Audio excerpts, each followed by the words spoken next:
Bienvenidos. Estas son las noticias más destacadas de la OEA. Esto es OEA News, el informativo de la Organización de los Estados Americanos.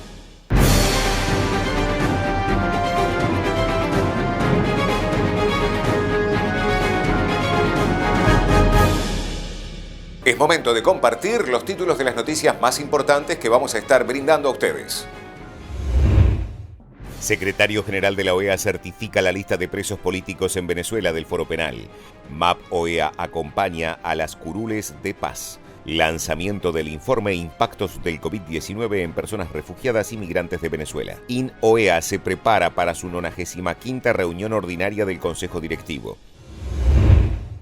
El secretario general de la OEA, Luis Almagro, certifica la lista de presos políticos en Venezuela del Foro Penal. Hay un total de 254 presos, de los cuales 239 son hombres y hay 15 mujeres, 122 son civiles, 132 militares, 253 son adultos y hay un adolescente. La misión de apoyo al proceso de paz de la OEA en Colombia acompaña a las curules de paz, que son una oportunidad histórica para que las víctimas y los territorios más afectados por el conflicto sean parte activa del ejercicio político. Las curules de paz para mí y creo que para la gran mayoría de víctimas del sur del departamento de Córdoba es una oportunidad valiosísima para tener voz y para cobrar vida en el ejercicio democrático y sobre todo representativo. Es importante que las víctimas y en general toda la población colombiana se vincule a este proceso, porque así ahí vamos todas y cada uno a poner nuestro grano de arena para la construcción de la paz total, que es lo que necesitamos en el territorio colombiano y en los territorios específicos. Esto es un compromiso con la paz de Colombia, con la reparación colectiva de los territorios, con la reparación colectiva de las víctimas, con la ampliación de la democracia. Digamos, tienen tres finalidades que, si se cumplen a cabalidad, van a ser muy importantes para la vida política del país. Uno, darle una voz y un reconocimiento a los lugares del país rurales que no tienen representantes políticos. Dos, tiene un elemento reparador con las zonas y las personas y las poblaciones más afectadas con el conflicto armado, y entonces la voz de las víctimas y la voz de los territorios más afectados por el conflicto y por tanto las agendas que hay con ellos, que son particulares al resto del país, se puedan escuchar en el Congreso.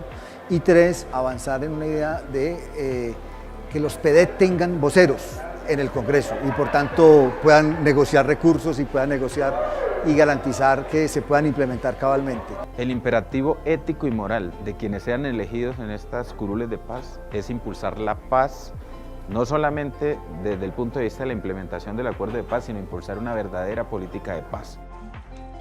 Para nosotros significa fortalecer la democracia en Colombia, fortalecer la participación de las víctimas, la participación política de las víctimas y además y fundamentalmente consolidar todo lo que es la reparación integral de las víctimas en los territorios. Yo creo que hay que hacer tres actividades. Una, apoyar, digamos, darle todo el respaldo político, todo el respaldo técnico, todo el respaldo logístico para que esto se pueda ocurrir. Segundo, hay que cuidar, es decir, a las personas que se lanzan, a los mecanismos que se utilizan para que sean adecuados.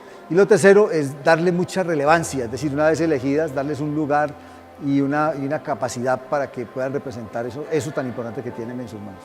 El rol de la misión de apoyo al proceso de paz tiene fundamentalmente 4 líneas de trabajo. Una tiene que ver con todo lo que va a ser el monitoreo y seguimiento antes, durante y después de las elecciones.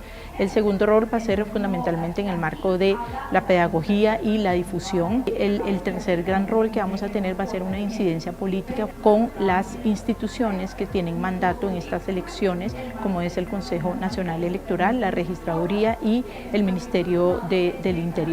Y el cuarto rol es estar de cerca para garantizar un poco lo que es la paridad de las mujeres a través de una escuela que vamos a constituir de formación y capacitación a candidatas en estas elecciones.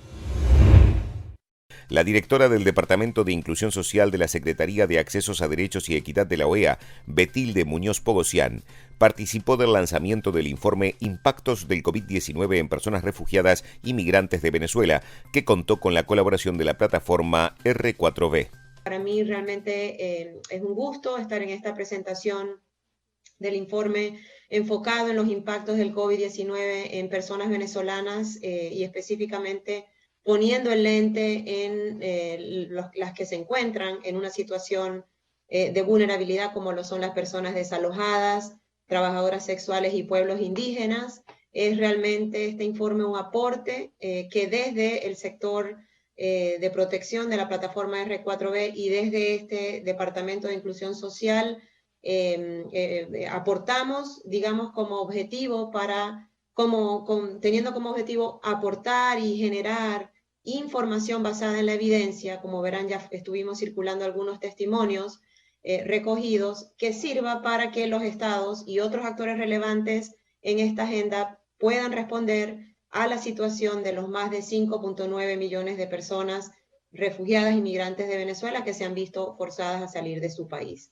En nuestra región, como ya lo venía diciendo el enviado, los estados ya han venido adoptando importantes medidas para brindarle acceso a sus territorios, para darles protección y acogida a las personas venezolanas. Sin embargo, seguimos enfrentando una situación de obstáculos para estas personas, tales como el acceso a documentación, regularización y determinación de la condición de refugiado, el acceso a servicios básicos o derechos básicos como la salud, la alimentación, el agua, el saneamiento, el acceso a una vivienda digna, ¿verdad?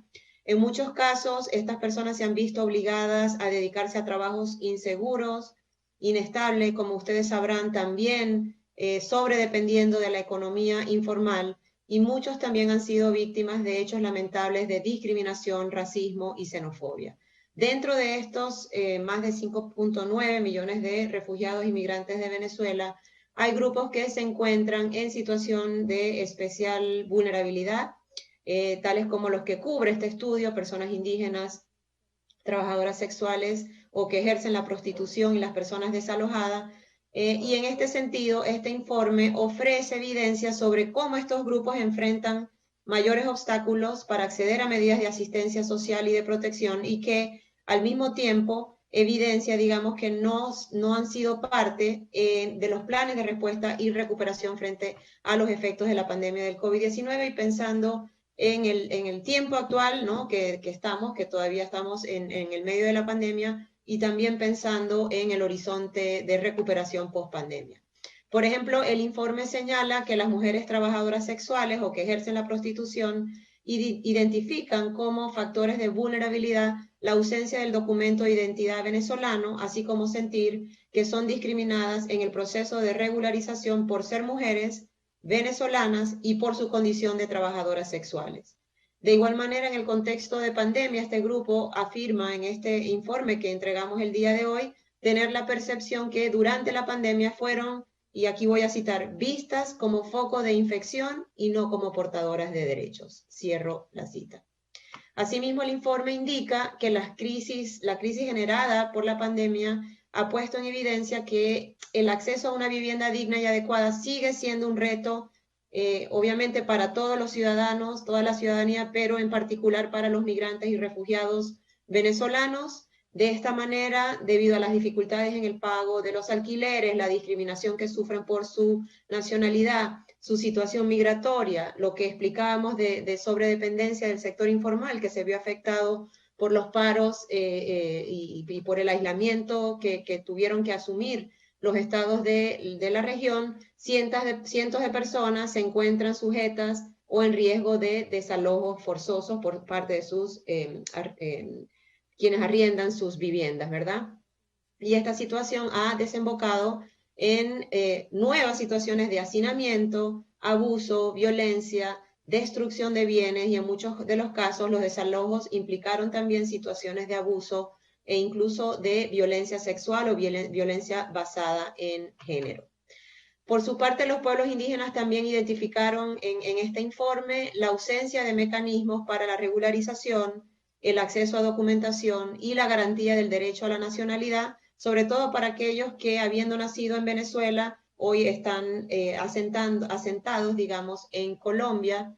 Además, poblaciones indígenas también han tenido que pasar de vivir en sus territorios en Venezuela a las zonas urbanas de algunos países de la región, lo que ha significado para ellos un cambio cultural, y de vida muy drástico, sobre todo porque en muchos casos tienen que vivir en albergues dependiendo de las políticas de asistencia de los gobiernos. Como podrán ver, el informe evidencia los impactos diferenciales que han sufrido estos grupos poblacionales, sobre todo en un contexto tan complejo como el de la pandemia del COVID-19.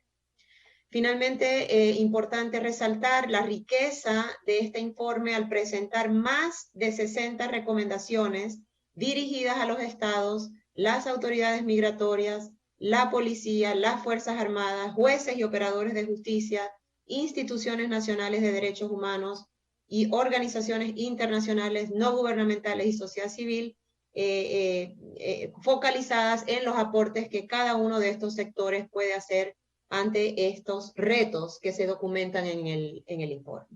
Desde la OEA, los hallazgos del diagnóstico y las recomendaciones que presentamos, representan herramientas de suma utilidad para orientar las labores que realizan los órganos de la OEA especializados en la materia, tales como la Comisión de Asuntos Migratorios que mencioné antes, la Comisión de Asuntos Jurídicos y Políticos, así como para fortalecer los compromisos de nuestra Asamblea General.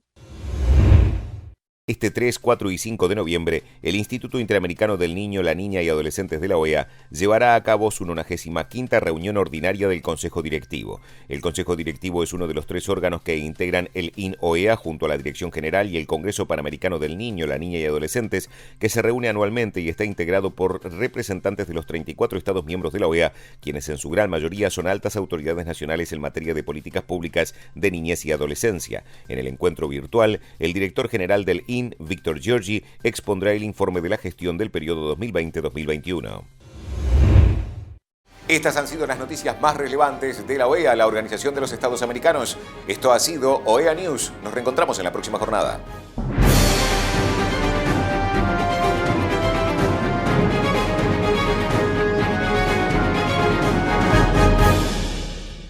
Son un desafío permanente para la regulación, legislación y el entendimiento. Las máximas autoridades, junto a los principales actores del sector, debatirán sobre el futuro y los nuevos escenarios. 6 y 7 de diciembre, Cumbre Digital de las Américas. CERTAL, generando puentes y caminos para un mejor entendimiento y acción.